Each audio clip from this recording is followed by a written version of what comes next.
పెళ్ళ ఇక్కడే తిరుపతిలోనే చేసుకుంటాను ఎప్పుడైనా.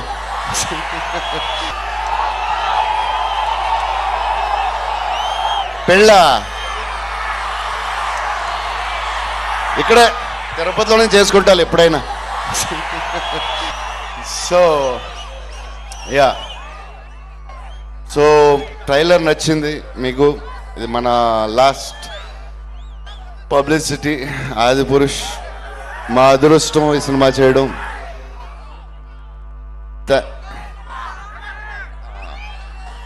సో థ్యాంక్స్ టు చిరంజీవి స్వామి గారు ఇక్కడికి వచ్చారు రిక్వెస్ట్తో. ఆయన మామూలుగా ఎప్పుడు వెళ్ళలేదు.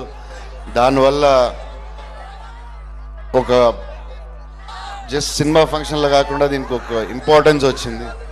ఇది రామాయణం, జస్ట్ ఇంకో సినిమా కాదు.